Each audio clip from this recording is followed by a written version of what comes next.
What up, my freaks? RuinusInsight here with part 45 of my Total Warhammer 3 Vlad and Isabella Immortal Empires campaign. So as we saw last time, the war in the south rages on, and both the Badlands and the southern World's Edge Mountains are suffering losses, at least from the enemy perspective. Peter von Carstein has managed to take Black Crag, and the Karak Azul dwarfs are pretty much now doomed, and the Bloody Hands are also very much in trouble. 6 settlements remaining, and their current biggest army is a giant pile of goblins, so I'm not super concerned. Hopefully they will also lose Ekrund, their capital, to Zaltothios, who we still maintain for 4 more turns, though we'll see if it is a success. But all of that is kind of inconsequential, because at the very end of the last episode we noticed one thing. Imrik is very close to being able to be vassalized, only about 10k away by our calculations. So we need to acquire 10 more thousand gold or dark magic or whatever in order to vassalize him, and we are going to do this. A, because this will increase our own income by virtue of tribute. B, because it'll also increase our power on the world stages, and the AI will be more afraid of us because it'll append the power of our vassals to our own power. At least that's the way I understand that it works. And lastly, because then we don't have to worry about all this nonsense, and we can trade around settlements that we may not want, like all these mountainous territories between us and Imrik. Plus, you know, additional unit access as well, as there are a few forces that could use the old Arcane Phoenix, or maybe a Dragon Prince, or something along those lines. We shall see. No high elf artillery though, because I don't like it. At least not the Eagle Claw bolt throwers. But anyway, in order to achieve this, we gotta get that 10k, which means canceling a bunch of stuff. Karak is the easiest cancellation, even though the walls were being built here, mostly because it's a yellow province, and thus that stuff was overpriced anyway. Now, speaking of yellow territories, is there anywhere else where we can cancel something? We can cancel Doc Karaz, and there is a good chance that it gets attacked, but if it doesn't, this would actually be valuable. And that said, we could get it back up and running in 2 turns, though it has already wasted a few turns. It's definitely not a territory we care that much about. Ah, Zvorak, you've only wasted 1 turn. I think that's fine. Ooh, 18.9k. That might actually be enough. I think I calculated about 10k, but who knows? Nah, not enough. Just out of curiosity. 0.5, yeah, so it's either 20k or 21k, something along those lines. Okay, we can manage, I'm sure. Where the heck are we gonna find another 1k? If we don't cancel Doc Karaz, and I'm still thinking that perhaps it might be better not to. We could cancel Verdanos, but you know, I kind of feel like Verdanos might also be worth protecting. It does have exotic animal pens, and I really don't want to get another stack back here. Is there something interior? Oh, right, we've got a gallows coming up here in Grenstad. You know what? How much would this be giving us back? Exactly 20k. Okay, hopefully that's enough. And vassal. No, oh, you gotta be kidding me. Okay, there's damn it, game. Okay, we need another tiny amount of cash. We could have probably acquired it by allying with the Bordelot Errant, but they'd probably draw us into another war, and we may not want to do so right now. Plus, we don't necessarily need to make the Awakening any more unhappy than they currently are. Also, I really strongly feel that the Vampire Coasts needs to be able to be confederated by the vampires in general. Doesn't mean necessarily access to their units if you want to keep the game balanced, but they should definitely be confederatable, because I see absolutely no reason why they're not. Anyway, well, let's continue looking for stuff that we can cancel. Anything up north here? Prague? No. Volksgrad? Oh, speaking of Volksgrad. Ah, no, we're gonna keep that. We're gonna keep that to possibly trade it back to these guys. Erengrad? No, definitely not. Anything here? Perhaps a Balefire Brazier. And only wasted 1 turn. I don't think it's super necessary here. Also, we could just cancel the Undercroft sentries if we really wanted to. Yeah, screw it. Cancel the Balefire Brazier. That should give us, what, 1.8k back? Yeah, about 2k back? Yeah. That will hopefully have done it. Come on, let's see. Yes, alrighty, Imrik. Time for some vassalage. And we're already friendly, and here we go. Is there anything we should do here? Oh. Whoa, no, not declare war. Join war, I guess, just out of curiosity. Huh. I wonder. Could we have made this cheaper? No, I mean, they will... Wait a second. Join war... If they become our vassals, do they immediately take on all the wars that we're fighting? Well, I guess we just do this as well at the same time. Yeah, let's do that. Not Karak Azul, because they'd never go for it, because they're defensive alliance. Yeah. Minus 89. If we had enough money, though, we could have pulled that up. Karak Azul, no. Karak Azul's dead anyway. And there we go. We got ourselves a nice new vassal, and I guess immediately we... No. I was about to say immediately we want to build something here, but that ain't gonna happen. Now...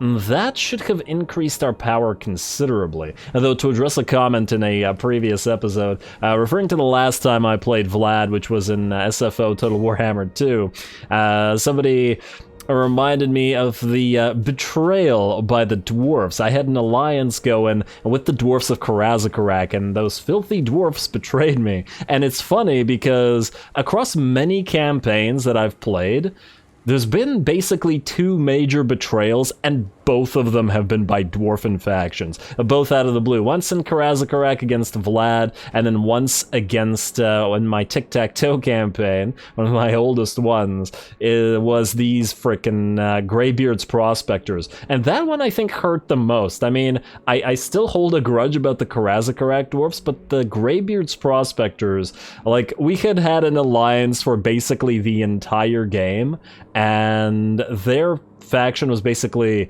surrounded by ours. We had like 200 reputation with them or something like that in an alliance of some sort, and our empire was like 20 times their size. They just completely randomly declared war, and I'm still salty about it. You can hear me getting upset about it. I took it very personally.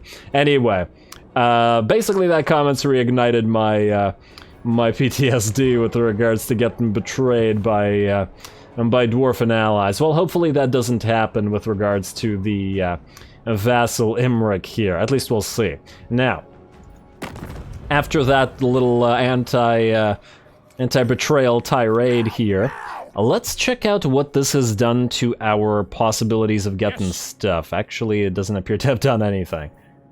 Talabeclan, Bordeaux Errant are slightly more likely to go for a military alliance. Join Confederation. We do a non-aggression pact with Talabeclan, but I don't see why we would. Don't really care about Itza or Talaxan as they appear to be dead. Though if Hexoatl is still alive, maybe we can ally with them and get some dinos in there somewhere. I also want to know how the Cult of Sotek are doing. They're doing very good in my Kairos campaign, where they have all of Lustria, basically, and it'll be a massive empire war. But anyway, All right. King Lewin. Yeah, there's really nothing here that we can change. Although, wait, no, wait, not Scryer. How about the Sarl? We saw at the end of last episode there was a massive Sarl army here that was going to retake Castle Alexandrinov, and frankly, I don't want to deal with it. Let's see. They're willing to give us 2.7k for this. Huh, I have to wonder, would they be able to give us any, like, let's say the Bay of Blades? And no money. No. No dice. No dice. I would have just given this to our allies as well, but if not, we can just peace out with them, get a little bit of a cash back as well. Okay. Alrighty, and then we won't have to reclaim Castle Alexandrinov until we, of course, inevitably re-declare war on those guys. And also, this gives us money to do stuff. Oh, right, Trigurd is still here, and he still has to be dealt with. He's going to attack the lair of the Troll King, which we don't really care about, but...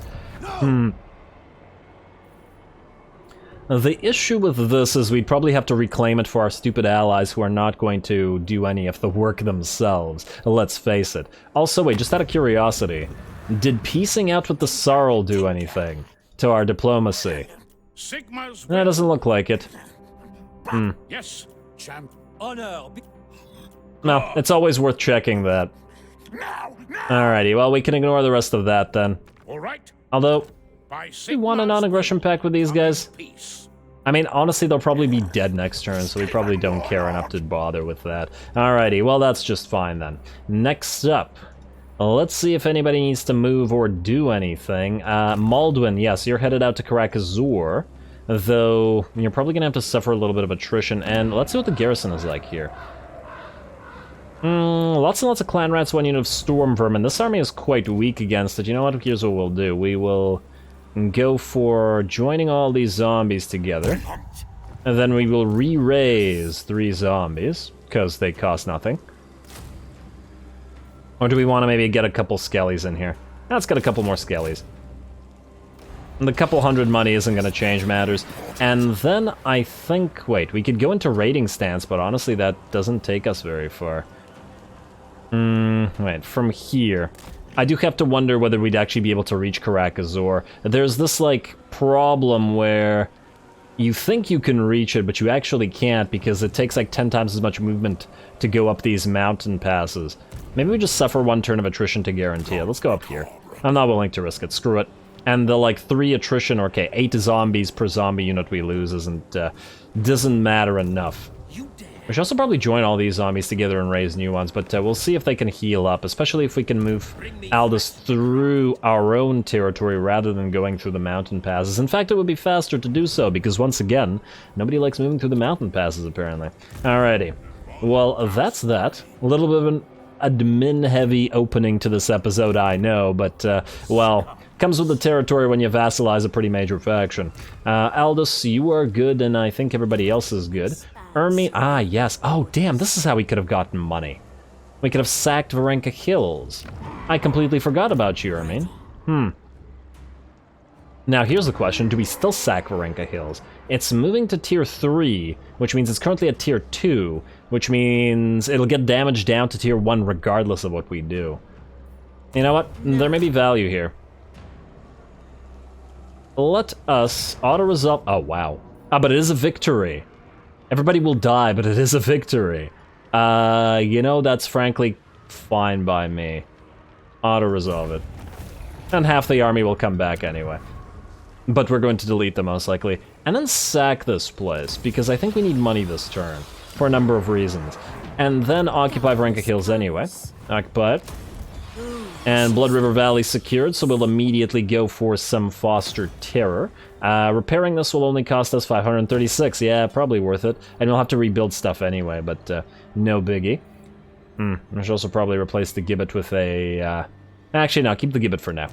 We'll see, because all of these territories might get deleted shortly. And by deleted, I mean destroyed. Then delete the rest of this army, we don't need to be paying for it. And then we'll send Ermine out to Iron Rock to claim it so that Bathilda doesn't have to do it for her. And then lose half her army to it, because that's stupid. Yeah, alright. That all makes sense to me. Next up, what else can we do? Actually, wait, back to diplomacy for 1 second. I just want to double check. Wait, what? Why? Why? It was just like -4. Why would it suddenly change to +8?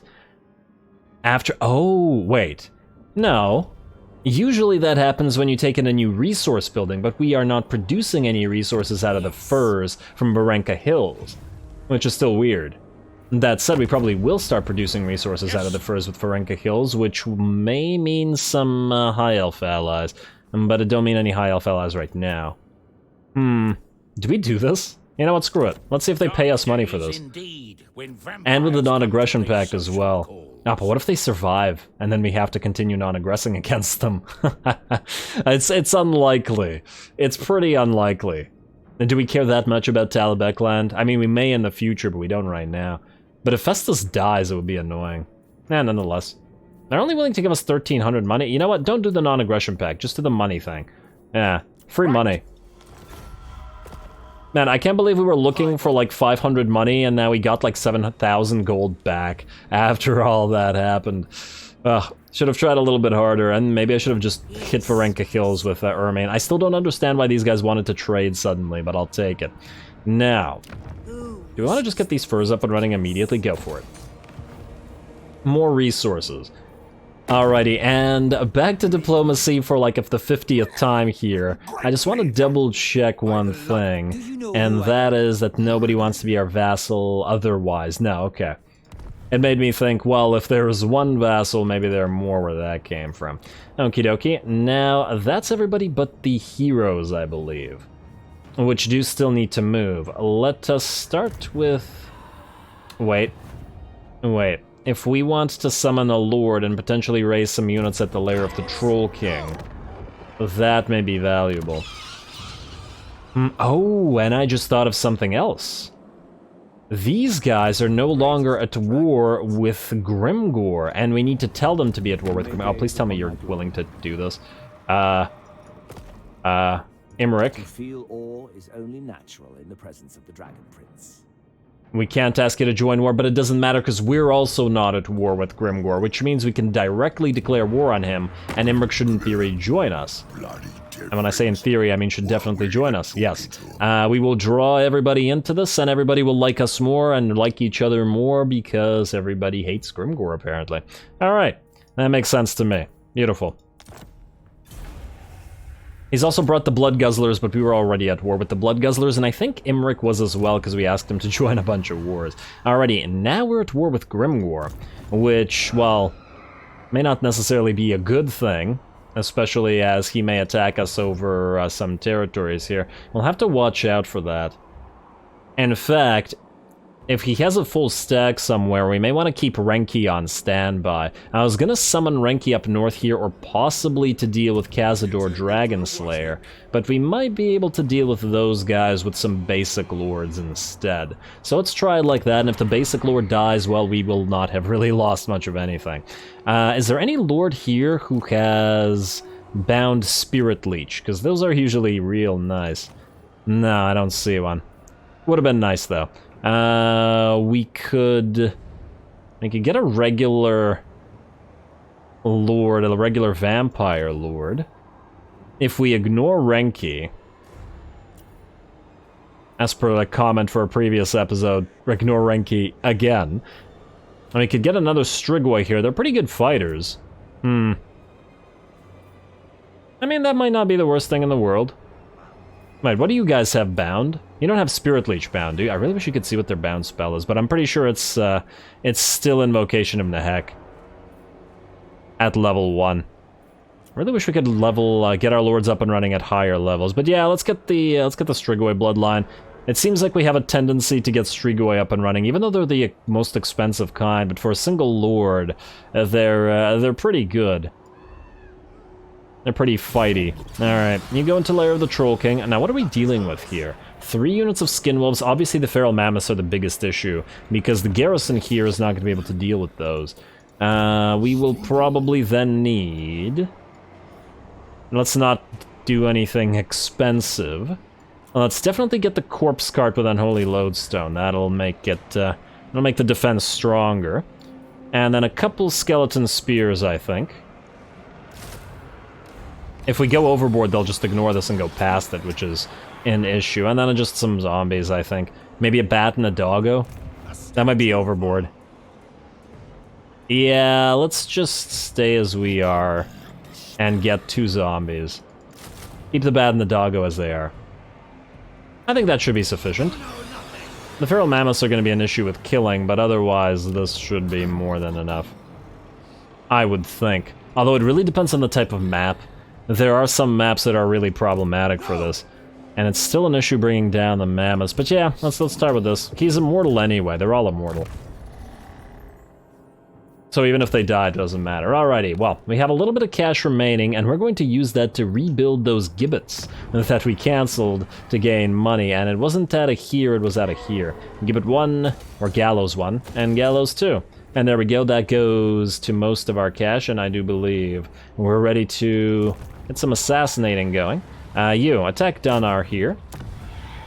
Annoy the Slaneshi faction a bit if you can.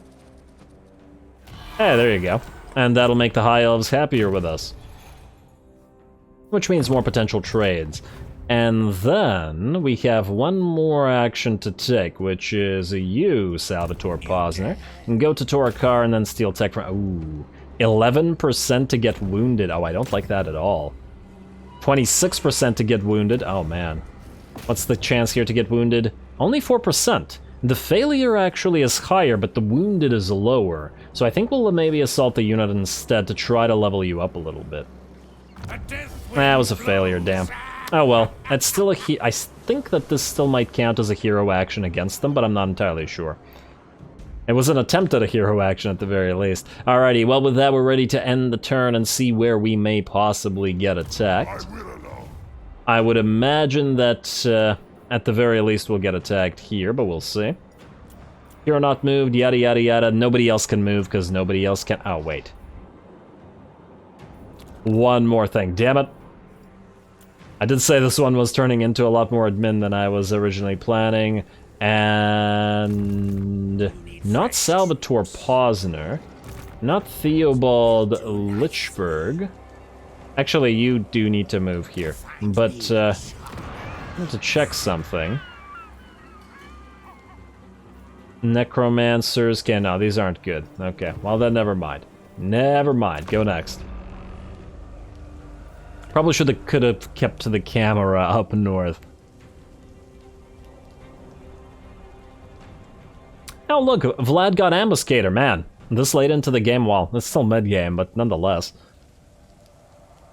You would have thought that you would have acquired it by now, though to be fair, Vlad hasn't been ambushing. Vlad hasn't needed to ambush or do anything to win battles. Drika, you want us to join the war against the Sarl? You're willing to give us money for it, that's sweet, but no. Because we just declared peace with them, and if we declared war, they'd be pissed. Huh, valiant defeat. Nice, these guys did still attack. Okay, I hope I didn't underdo it, because usually the AI isn't, the AI is more afraid of doing this. But anyway, we're gonna fight this. Do we want to fight this cinematically?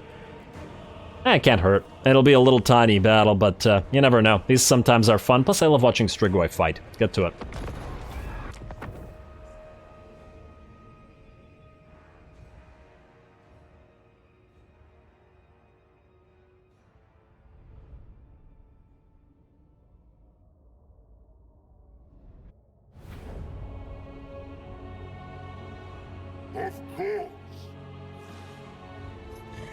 Alrighty, here we go again. We've had a fairly decent number of these sorts of defenses in the past, though we do have a few disadvantages in this one, namely that there are a lot of fast-killing units like the Frenzied Skinwolves for us to contend with. Obviously, our garrison is also pretty much unbuffed, so we're left with basically just garbage basic units, and then once again we've done decent work with such garbage basic units in the past.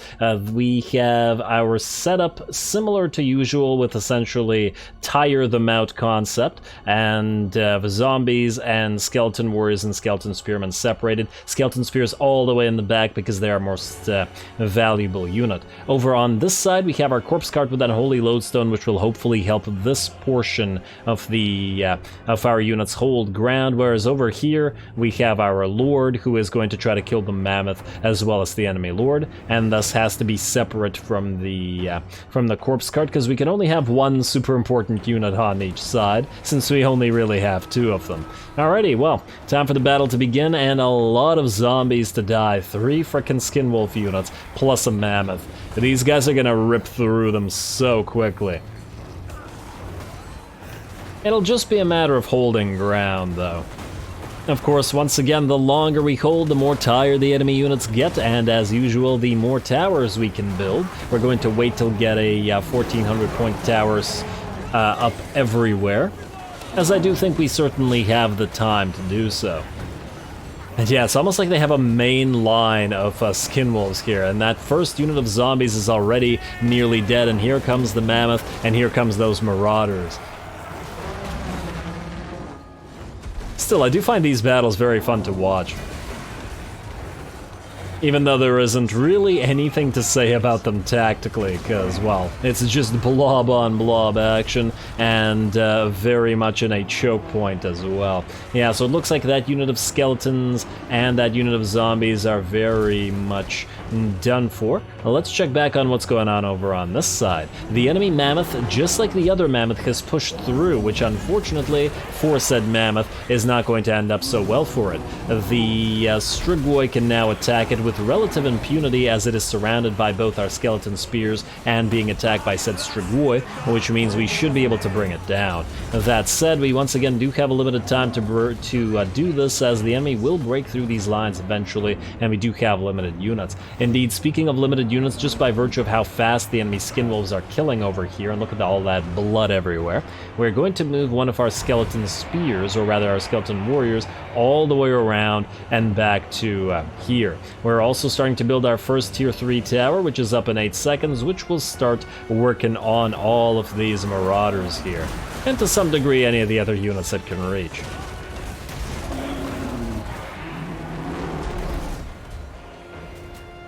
Alrighty, and one unfortunate thing occurred, though, while all this was happening. We moved both our Fellbats as well as our unit of dire and wolves, dire doggos as I like to call them, to fight a unit of this is all that's left. A unit of enemy horsemen. Unfortunately, the dire doggos decided to rout, or more or less crumble, though the bats did finish the horsemen off, and not in a good way. Though I do imagine that the rest of those horsemen escaped because they were very close to the edge of the map. A little bit of a loss to get those dire wolves gone, as they could have otherwise helped chase down mammoths, which is still something that we have to do. This mammoth is now routing. Our lord has done enough damage to him and has only lost about 25% of his HP and can still heal up, so I think that's pretty okay. Ooh, enemy ranged shots coming in to help out those units. We're gonna get a heal and invocation of the heck going down on our skeleton spears at the same time, while we continue to hold, and while our tower starts dishing out splash damage to that blob of enemies. Balance of power still very much in the enemy's favor, though, with the mammoth gone, and it will be gone because we will be chasing it with our one unit of Fellbats until it leaves the battlefield. That should make it a lot easier. Plus, our lord, now that he's done with the mammoth, can now switch to fighting the enemy lord here. Though I guess it's kind of unlucky that the enemy lord is not on a chariot, because it would have probably been considerably easier to kill him if he had been on a chariot and surrounded by us. But oh well, all good. As long as we can hold the ground, and it does look like we can hold the ground here at least, we should be golden.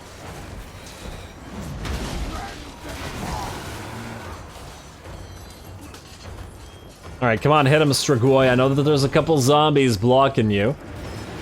And damn, this just really puts it into perspective. The frickin' zombie height, their head just goes up to his, like, waist. Those really large units, and then plus on top of that, I guess the lords are also made much larger. I mean, look at the enemy lord. It just makes all the rest of the marauders look tiny. I hadn't even noticed that. Damn, someone's on chaos steroids. Well, I guess it's vampire steroids versus chaos steroids, though the enemy lord is now at half HP and our Strigoi remains close to 75% and thus now having taken a very little damage. Over on this side, it looks like the enemy mammoth is starting to take damage, though we have lost, what, like 4 units here already? 3 or 4, since most of our units were concentrated. Though as we can see, the balance of power is starting to shift in our direction. We're building up another tower, and we'll build up a 3rd tower here shortly to continue attacking here. In fact, I sort of regret building the tower here instead of here. That was my bad. Although not to worry, we still have time and we'll get a tower there as well. And yeah, the main thing here is for the corpse cart to survive. If the AI was smart, it would have actually sent its mammoth specifically to target the corpse cart and ignore the rest of our units, because we wouldn't have had any ability to kill the corpse cart, and it's currently providing Mortis Vigor Mortis to every single unit here, plus healing everybody.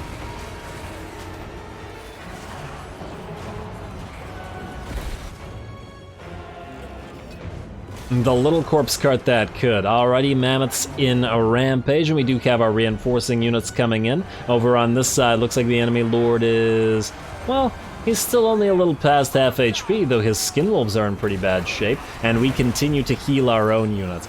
Both choke points essentially have a healer like this. The corpse cart on one side and the and our lord on this side. I guess technically with Vigor Mortis they also have a buffer, but if we wanted to, we could apply Van Hel's Danse Macabre at level 1, I believe, with our lord as well.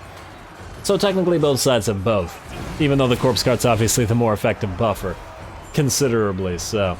And it looks like the skin wolves are out of there, and the infantry are having a pretty bad time with all of these hits from that tower. What is the tower actually launching? Wait, I want to actually see what the projectile is here. Did you just say drink their screams? It sounds, I don't know, sounds like something Slaneshi. Oh, it's a bat cage, isn't it?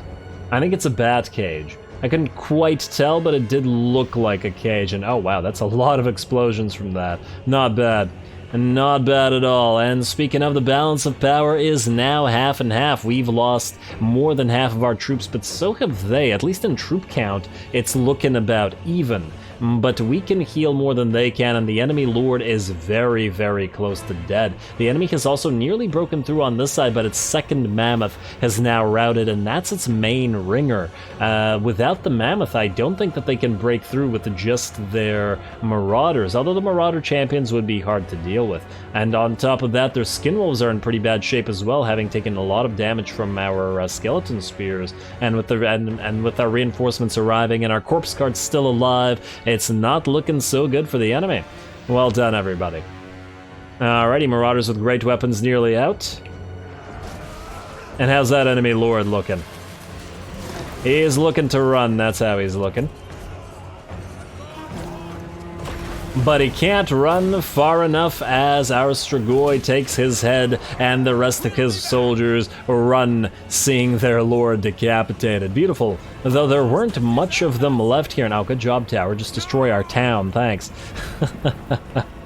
Well done, and it does seem that the entire enemy army essentially routed as soon as the Lord did rout. Does seem pretty effective to bring down that Lord and get that morale shock, though I don't regret going after the Mammoth first, because it was obviously doing a lot of splash damage, and I have no doubt that this Mammoth got the lion's share of the kills. I mean, look at this one. Nearly 20k damage, 246 kills. Very nice. Probably as much as a lot of the other units combined. Marauder Champions also did well, but it's also a tier 3 unit and their other best unit on the field. The regular Marauders only getting 43, even against regular skeletons. Marauder Spears 25, yeah, not much. Well, either way, well done, everybody. Another one of these successful little defenses. We may be able to... Actually, we probably won't. I was about to say we might be able to delete this army, but actually enough of the enemy forces survive that they will most likely come back, so until Aldous gets here, we'll probably have to keep it. Anyway, another one of these heroic victories, and we'll see how many of the enemy units remain viable and whether they will attack us again.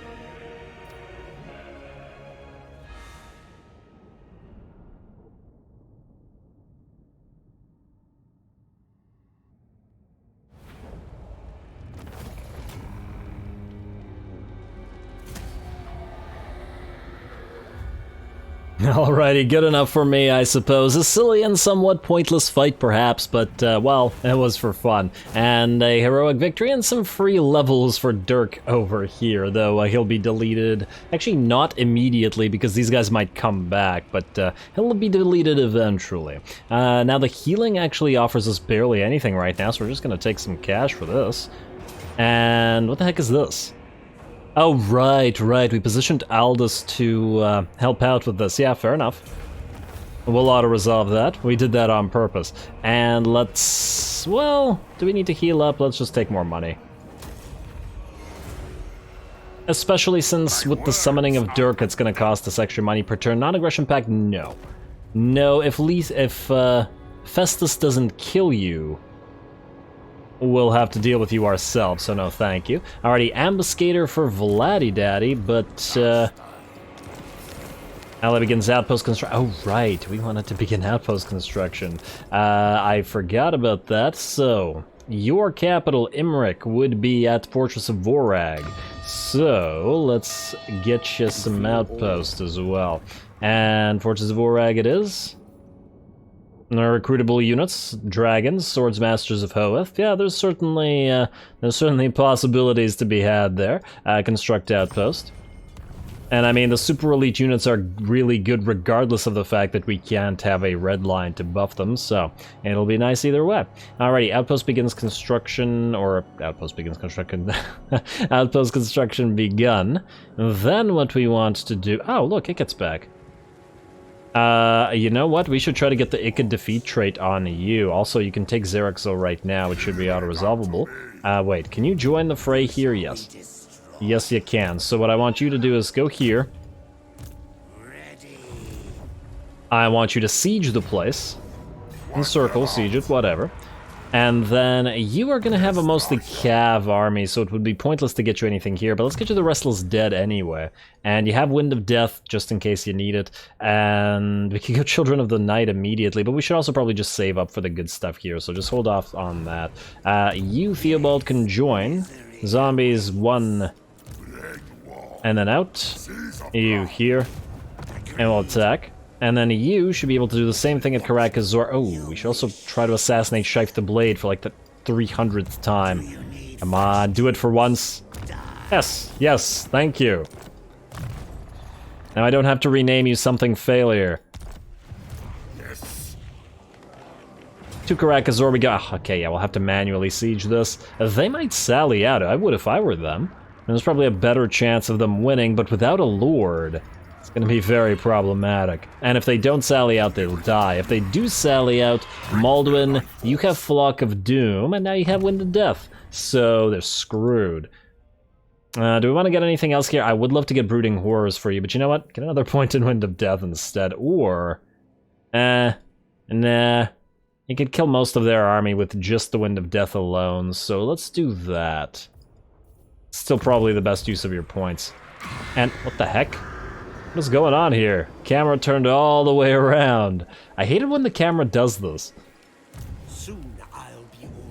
Alrighty, well, you, Waller, move through to Migdal von Galbarek. We should also build iron here immediately. We will also need, I guess, the charnel pit here, although the expense is fairly decent. And on a good way. You will also need walls rebuilt and upgrade. You know what, I'm just going to leave you alone for now. Though I kind of expect Wurzag to jump over to us shortly. We could go have Bathilda deal with him, if we wanted to. It really depends on what we do with Pete here. Probably should move him out here. Maybe if we move him out, all of these armies together will decide to attack him. Yeah, they should, shouldn't they? I mean, look at this. Talkside has some damn good stuff. All 4 regiments of renown infantry. Huh, this might actually be a tough battle for Pete. Okay, alternative proposition. Move you into this 90% ambush chance right outside Black Crag. And if they want to come take it, well, they'll have to deal with an angry Pete. Also, while we're here, walls, gold, and I guess growth. I would prefer to get the money, but for now, growth. Yeah, alrighty. That looks good. Also, Bathilda, do you go after Wurzag, or do you go after the rats? If we put Bathilda out here to Iron Rock... I did want to capture Iron Rock before anybody else did, though. Alrighty, we're gonna leave Wurzag alone and hope he doesn't do anything too annoying. You move right beside Iron Rock as well, so you can cap it next turn and then delete yourself, Ermine. Alrighty. And I assume he's going to jump over to Zvorak, which will mean that we can't do too much about it. Also, you are going to attack now. Really? You gotta be kidding me. Really? The bat is gonna die? I don't care. Oh, and it'll come back. The dead rise again. Beautiful. Oh, that would have been really annoying otherwise. Minus the fact that we could have immediately raised the bat, but still. It was the principle of the thing. Channel pit here, please. Karakazor shall fall next, although it might be that Ikit moves in to try to reinforce it. He could also try to go for Tobaro, which doesn't have a very good defensive garrison and has no way to deal with those Doom Wheels. That said, they have 2 territories left, and soon Rudy will come and claim them. Speaking of Rudy, explore the island and grab yourself some more free cash. And do we want to heal ourselves here? No, we don't need to, because we're in our controlled territory. We're in our own seas here, so Telian Sea. You know what, let's go into March stance. It's a little bit risky considering there might be a full stack hiding in Magritta, but I doubt that there is. Wait. Yeah, looking at their balance of power, they're pretty darn weak, so there's probably not. And oh wow, Morgar's back already. Just go all the way to the edge of this, because I want you to get as close to Magritta as possible while still staying in controlled territory. Like so. And just in case we can't land at Magritta next turn. And if there are 2 stacks there that all immediately attack you, well then you'll deal with it, as you've done with many a stack in the past. Okie dokie, Vladdy. You and your failed ambush has indeed failed. You could sail out to sea, kill Throg. You could also go after Olaf, then take Yetchich, which would be... Huh. Wait. Would you be able to take Yetchich this turn, or would it take it would take an extra turn? Also, this guy's gonna run. Also, Throg might sail out and take Sioktraken, but if he doesn't, Vlad could catch him. So I feel like that would be a bad idea on his part. And yeah, you're still here, aren't you? Oh wow, look at how damaged that mammoth is. But Dirk, you're gonna stay here. Get yourself some more zombies as well. They're not gonna come back yet, but they might rebuild some units. I wish we could send our allies out to... What the heck is going on here? I do wonder. Are you going to declare war on us even though we just peaced out with you? It's very possible. We can't declare war immediately for 9 turns. But I still feel like he might. It would probably be in his best interest because he's probably never going to get a better chance to deal with our allies here. And it would be us joining the war against him for him declaring war on our vassals, wouldn't it? Which might actually screw up our potential deals with everybody. Oh look, Ironbrow's expedition. But they're gonna die shortly. Probably don't matter that much. Court of Libaras. Probably a few things I would like from the Tomb Kings if possible. It would also make sense to some degree, though they probably won't be super happy once we kill Cetra. Corun and Bordelot Aaron both love us now. Can I? Yes. The main thing we want is an alliance with the Yatane. And possibly Avalorn and Tiranock and the other stupid elves. But how likely is this? They will trade with us. In fact, which of the elves aren't we trading with? I think we're trading with all of them. Alrighty, so our reputation with them should be growing at least a little bit. Wait, wrong elf. Yatane, up to 13, not bad. As long as we keep annoying the seducers of Slaanesh, that would be good. Okay, well we can't do anything with the deals right now anyway, and I don't think we want the alliances with Kurun as yet, because we don't know whether we'll be killing them or not. Vladdy, go after Olaf. If we can grab the Ice Court for ourselves, that would be swell. And you're willing to take a turn or 2 of attrition if you need to. Oh, damn, this guy's gonna run too far away, isn't he? Nah, he's not reachable anymore. Okay, game, okay. We can, however, go into raiding stance, so that will at least prevent us from suffering attrition. This will mean raiding Kislev territory, so they'll like us less. And it'll probably mean that Throggy is gonna go after Sioktraken. He could even try to attack... Nah, there's no way. There's no way that he tries it. He'd be insane, too. Now, here's the problem. We could attack Navkazi with Roderick without issue. But if we do, what might happen is Olaf might attack Yetchich instead. What's the likelihood he takes it? Small, but it exists. And if that happens, we won't be able to get these guys on our side. So the best course of action might be to actually attack Yetchich with Roderick instead, and then just have Vlad move this way. And I've convinced myself, so let's do it. Alright, you take Yetchich, and this should be auto-resolvable, yes. Though it did hurt. Occupy the place. And gibbet, sure. But in addition to the gibbet, you're going to build a defiled cairn here. Why? Because maybe we can transfer these to our allies and they'll maybe get something out of it. We'll see. I don't know, but whoever... I don't think... Huh. Actually, now I'm thinking, is the AI actually capable of deleting buildings, or is it not? You know what? We're gonna build a corpse pile here. Although it won't be... No, there's no point, is there? Because in 4 turns, this territory will be gone. As in, if we can subjugate these guys, we trade them back. Anyway. And I don't think we can transfer an unbuilt territory. Ooh, wait. But this puts us in our own territory now. Now here's the question. Will we suffer attrition here? Generally, no. Meaning, if we're in our own territory, we can just do this. And then maybe even go into ambush stance. Oh, that's nice. That's real nice. I was actually thinking about going into channeling stance, but ambush works real well. Vlad can't move while in ambush, can he? Or can he? Yeah, apparently he can. I do this so rarely that I didn't even know that. Okay. That's looking good to me. I was actually hoping to fight Throg with Vlad yet again, but...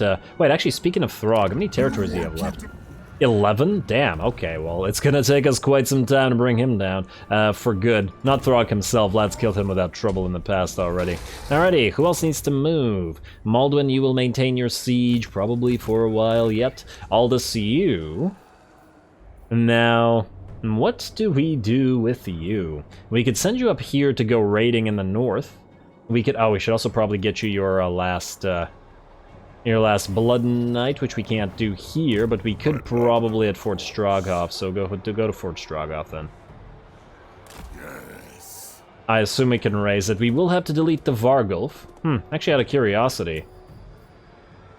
Does the Mortis Engine have Siege Attacker? It does not. Even though it is pretty good at breaking gates. Oh well. Yeah, get your last Blood Knight. And I know that this will mean that you can't hit cities immediately. But all of the remaining Norscan territories don't have walls, so that doesn't matter. Sorry, Vargulf. Away you go. Last Blood Knight for you. And then the only thing left to get into this army will be a couple of Mortis Engines. And yeah, we could get you some... more vampires or something, but they're not super necessary, and we won't be having new vampires for a while, as in new vampire heroes, because you need to build vampire crypts, and frankly they cost too much. Let's see. You are exhausted, but you're gonna move out here. In fact, whoa, hello, it's a Grimgor. It's a Grimgor right outside Silver Pinnacle. Okay, that's a problem. Renki, I assume this guy's gonna turn on you. I have no idea whether he can actually reach it in a single turn, but this is a job for Renki. Okay, I'm glad we kept him here. Oh, damn, actually. That reminds me, Cazador, you're here at Mount Squighorn. Oh man, all these extra lords. We have like 5 new lords up and running. This is costing us so much extra cash. We're up at 44% army upkeep. Well, when they're all gone, we should be sitting pretty, but until then, let's get another one in here. Strategist, fleet-footed, I still don't like any of these. Could get a Strigoi Ghoul King as well. These guys already have poison attacks, wow. They shouldn't even be able to get cunning. Hey, perceptive, not bad. Devious and strong. We could go for just a vampire or von Carstein. We actually have no von Carsteins left. Oh, wait, actually, we do have a von Carstein left. There we go, that was the last of our bloodlines. Okay, just out of curiosity, last von Carstein is Dread Incarnate. Causes terror. Kind of useless because when you put him on a dragon, it's terrible. But for the defensive purposes, it might actually be better than what we have here. Plus the enemy leadership reduction, even though it doesn't have a crazy effect on the dwarfs. Alright, fine, you're gonna go there, and you need to raise some stuff. Specifically to fight this little dwarf army. I believe it's programmed to suicide, which will mean it should attack us here no matter what, unless it goes past Wallach and moves to the high place. Hard to say. It really depends on what the AI programming is, and I'm not entirely sure what it is. That said, we do need... Alright, let's get you 1, 2, say 4 zombies.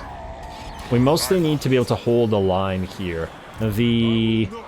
Iron Drakes are going to be the biggest problem, but the Quarlers and stuff are also going to be a major issue. And the Lords. The Lords are really a huge issue, because other than you, nobody can kill them. I'm almost tempted to get a single unit of Cairn Wraiths here, but they... Well, actually, they don't cost that much to raise. I actually should have given you a Gravedigger. You know what? Get the Gravedigger. I know this will only save us like 10 gold, but whatever. There you go. And wait, did I not just give it to you? Wink. 536. Did that actually change or not? I forget. Oh well.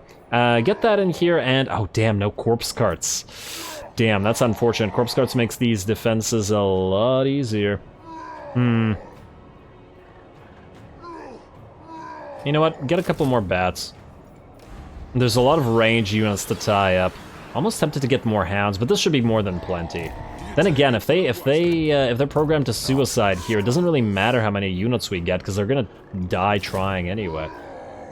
There we go. I'd really rather not come back up here, like even more so than anybody else, which is why I'm going for overkill with regards to these units, since they're going to be deleted next turn anyway, just like a bunch of other stuff.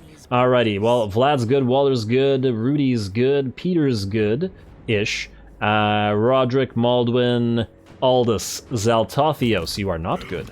You are heading to Ekrund, and you are going to siege it, my friend, and you are going to take... You have no manpower. Okay, fine. You have tree power. You should be able to grow some rams or something. I mean, you are rams. Alright, well, siege this for a little while. You got 3 turns. You can reduce the garrison some. Maybe Wurzag will come back to try to defend his capital. Maybe he won't. I guess we'll have to find out. Now you... you need to steal tech somewhere. And there's nothing nearby, is there? Because this will be gone, this will be gone. We need to send you south. Actually, not too far south, because I don't want to uncover the Oracles of Tzeentch, because as soon as we uncover them, we'll have to send 5 armies down there to kill them in, like, 3 turns, or else they'll annoy us. Alrighty, well, let's remove the rest of the tech thieves. We do have the money this time, though perhaps we may want to hold on to some cash over the next couple of turns. Alright, there's a success. And Salvatore Posner. I still haven't renamed you, but you need to still try stuff. 14, ugh. 56. What about assault this unit? Still only 4% chance to get wounded. Still less than annoying the Shrine of Kurnus. 9% chance to get wounded. 11% chance to get wounded. 8%, slightly better at Elysia. Alright, let's risk Shrine of Kurnus, and let's hope that we don't get screwed over. Hey, success. Well done, Salvatore. That's another... specialist, we could go wound, additional 5% damage caused, research rate is increased. Let's go for wound, because it will potentially give us the possibility of leveling more. Alright. We should really send more heroes out here to annoy these guys further. Make the elves happy. You'd think Nakari would be making the elves plenty happy. Alright, Black Iron Mine, go. 4 turns, yeah, let's get it back up to 5 or 6 or 7. 3 turns per effect, I think. So 7? Yeah.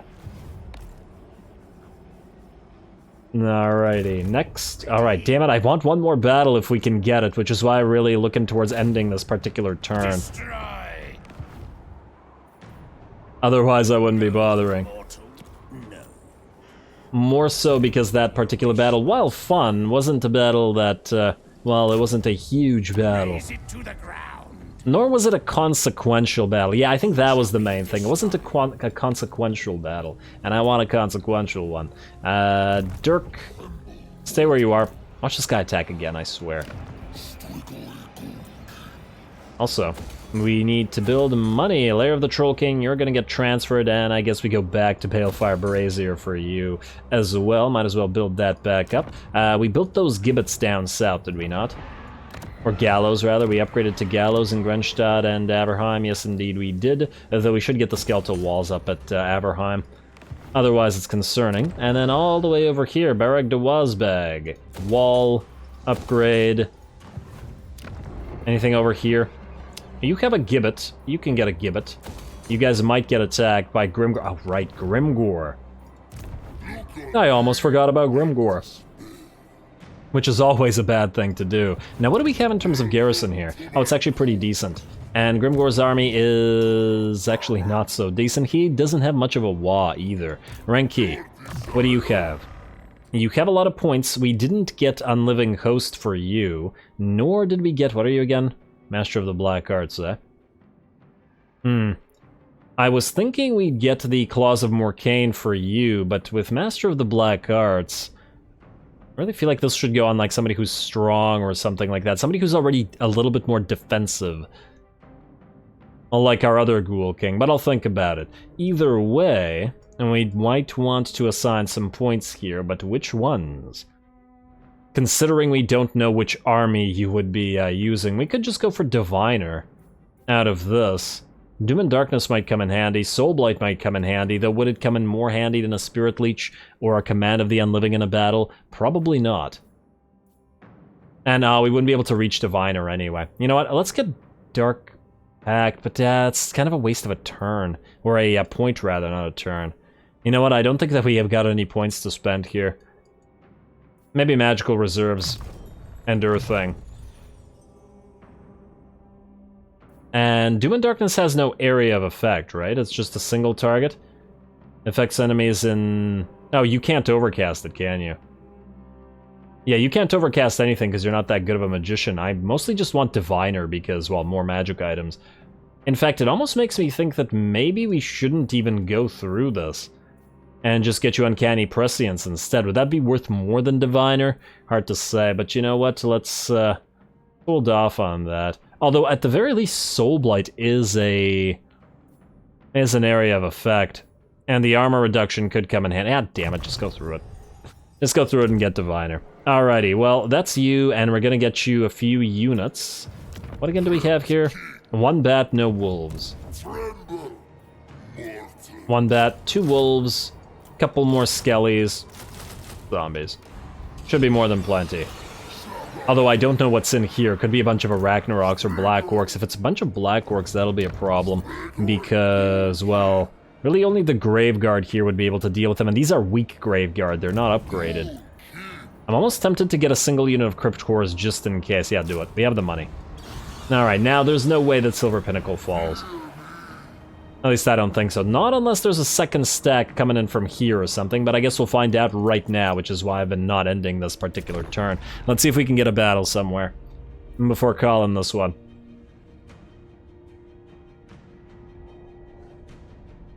Alrighty, plenty of locations where we may get attacked, game. Come on, somebody. Moors, you want peace rather than attacking with your, like, 8 million armies? No.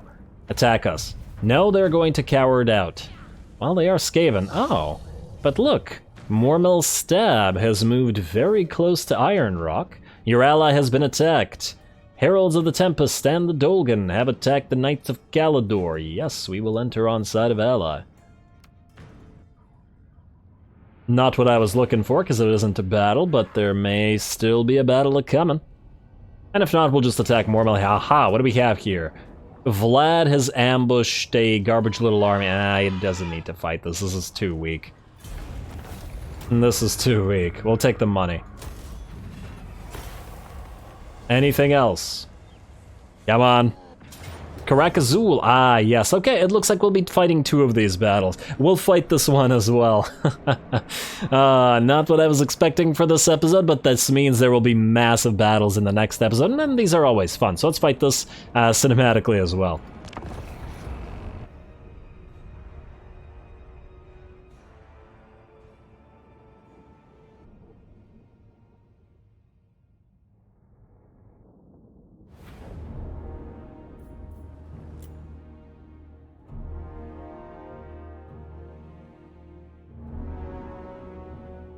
Alrighty, no speech from the von Carstein this time. Well, that's okay. Here we go again to defend another one of our territories against a random little incursion, but that's okay. Unlike last time, we have a much bigger advantage than we did before, as in when we fought against the Norskins. We have 3 times the troops, essentially, in the defending army, not the garrison, but the defending army, as we did last time, and on top of that, we have some ringers. The the Cairn Wraiths here, a relatively elite unit as compared to, well, everything else that's defending here. And plus, where the Norskins were focused a lot more on melee, the enemy has brought way too many range units. Thunderers, Quarrelers, Grudge Throwers, and I believe more Quarrelers, as well as, yeah, more Quarrelers, another cannon, and then the Fire Drakes. All of which great if they were blobbed together and could do a massive amount of damage to us, but the way the enemies deploy them all separate is awful. We have a Vanguard deployed our zombies to tie them up, and then it'll be a simple matter of killing them all. Lovely. And I guess we'll watch on this side first, I think, though we will be watching the Cairn Wraiths get to work shortly. This side has a lot of bats that can play around. I guess this is one of the unfortunate aspects of deploying like this. On the bright side, we won't be waiting for the enemy to slowly break through the choke points. We are taking the fight immediately to them. Over on this side, as we can see, the zombies have already found the enemy and have tied them up.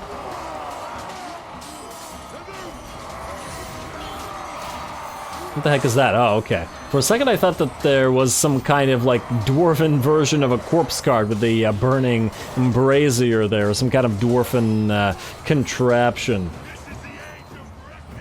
from their engineers, but apparently not so much. Now we're going to try to do a little bit of damage to the enemy lord, though of course with 146 armor that's going to be pretty iffy. The von Carstein Vampire Lord as, well, better stats and actually no way. One at level 1 versus level 8. Well, actually does slightly more damage, but that's about it. But on the bright side, we do have our Cairn Wraiths here to help out, and their damage is all armor piercing, so that'll certainly help against both the enemy lord as well as the dwarf warriors. Over on this side, we have our direwolves moving in to fight the enemy Quarrelers, which we have trapped. And we should do enough damage by hitting them in the back to break them very quickly. Just look at that HP drop. We're clearly on the offensive much more here than we were on the in the other battle, which, well, we weren't in the offensive at all there. And even more dire doggos moving in. And as I said before, we also have bats on this side who are going to surround the enemy Iron Drakes as well as the enemy Quarrelers, not letting them get off a shot, just like the enemy artillery. Way too much range, AI. If you're gonna bring that much range, you gotta consolidate your forces. Like this, they just don't have the weight of fire to prevent us from doing anything. And thus they're screwed. Alrighty, well, it looks like the range units here are all already routing. The Dwarf Warriors will stick around for a while as yet, I'm sure, but the vast majority of the enemy there are done. And over on this side, the Grudge Throwers as well as the Quarrelers, not only done, are being chased down and killed by the doggos. We do still have to try to kill this army, as I do imagine that if units survive, it will survive. But this is technically most likely the very last battle of the Karak Azul dwarfs. And I think, there's probably, after this, there will be, 2 dwarfen factions left on the map, the Greybeards Prospectors and the Ironbrows Expedition, both of which are likely to be destroyed by us at some point. Now, the enemy does still have the Thanes to consider, as well as the Dwarf Warriors, which will hold on for quite a while, but that's okay. Hey, we're even getting some towers up and running, which should be able to help out in dishing out some nice damage. Alrighty, and let's check back what's going on over on this side. The Dwarf Warriors are at about half HP. We've actually now turned the Cairn Wraiths away from the enemy Lord, though they're for some reason deployed in a really weird formation despite being told to attack the Dwarf Warriors. Only some of them are. There we go, now they're moving in. Most probably had something to do with the way that the zombies and the other units were blocking them, although as ethereal units they should have a decently easy time in getting to the enemies.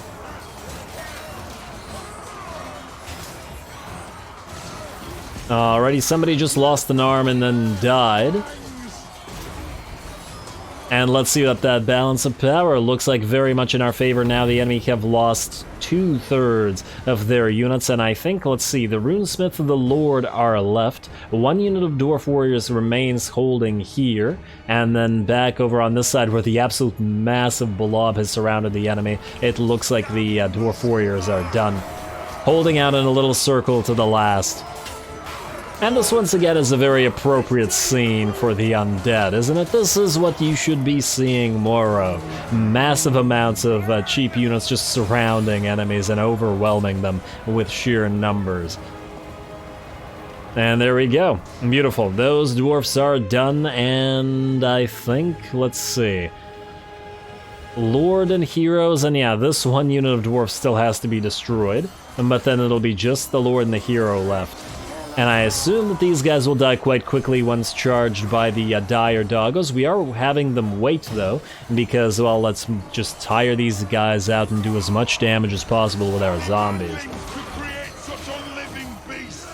Especially since we want to use the dire doggos to actually charge and kill the enemies once we're ready. As obviously, once again, we gotta destroy the units.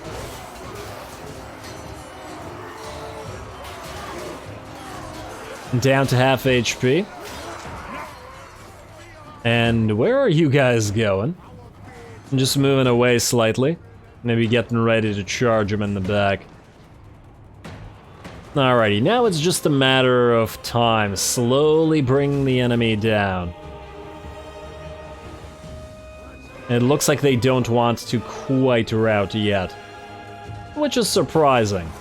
And what I probably actually should have done here is I should have moved the rest of these units a little bit forward to surround the enemy units, but I was, at this point, I was controlling other units. As we can see, the bats are all coming here to reinforce, though they will not actually be required. Still, good job to the Dwarf Warriors for holding, even if it is against skeletons and zombies. And there we go. Now, just like that, they rout, and then we can give chase with the dire doggos and kill them all. Beautiful. Probably could have done that just a little bit earlier to help the zombies out, but it's not like the zombie losses matter at all. Over on this side, looks like the enemy Thane is nearly done, and he is unbreakable, so we do actually have to kill him. And though he has taken damage both from our Cairn rates as well as the tower shooting him. Plus, I'm sure that our Lord got a few decent hits in there as well.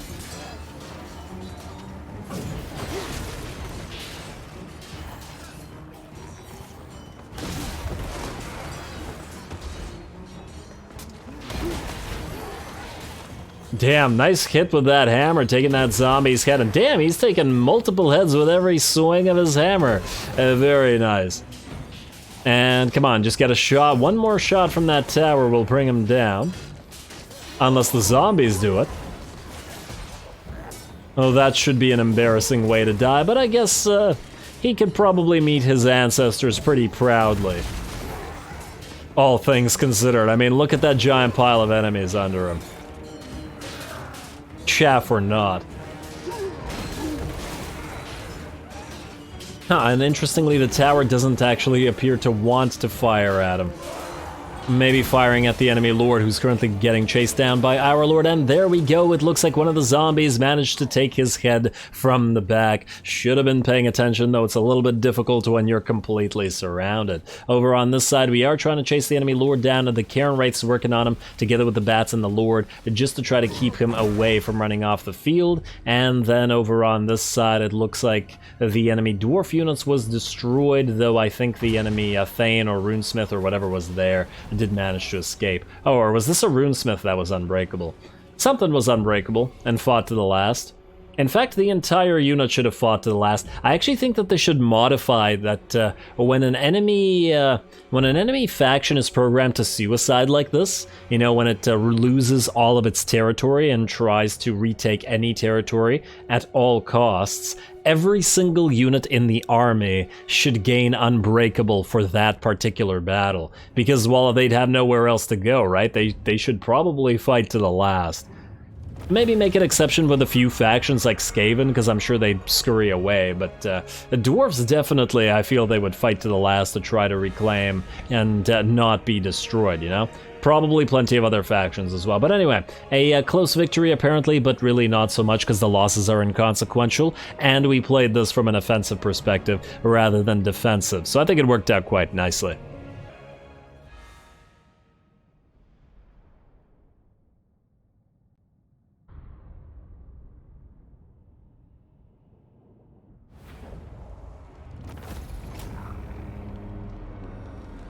Alright, well that one was obviously much easier and much faster than the battle up north against the Norskins, obviously because we got a lot more units in here than necessary because the faction was going to attack regardless. We don't need to heal because this army will be gone shortly, and 20 enemy factions. Now we counted by factions. And there we go. Ambush foiled for Peter. Damn, 90% too. Ooh. Alrighty, well at least we'll be able to begin next battle by a massive battle against an absolute ton of Skaven. We could also even move Peter in to reinforce if we really wanted to. Not that I think that Bethilda needs help with those fights. I'll have to think about that. Whether we want them to work together or whether we want them not to. And looks like Grimgor is actually running away. If we leveled this up to the max level, we probably wouldn't need to defend it with Rankian. Damn, look at our cash. Yeah, that I can't say I like very much. Hey, at least we got a free caravan, so more money. And a tech researched. Ambusher discovered. War machine focus, not that we're liable to use it right now. And yeah, I think we're gonna have to deal with these guys. As in, we may have to send... Well, Aldous is coming. Ooh, and if Aldous is coming, Dirk is no longer necessary. Fare thee well, Dirk. You will... be missed. Aldous, you are headed to the lair of the Troll King. Ooh, could you ambush nearby? No, you can't actually reach it. Alright, fine. Just head to the lair of the Troll King, then. Alrighty, and that puts our money back up to 10.3k. Then, we grab Iron Rock with you, Ermine, colonize it, and then immediately delete you, which puts our money up to 12.3k.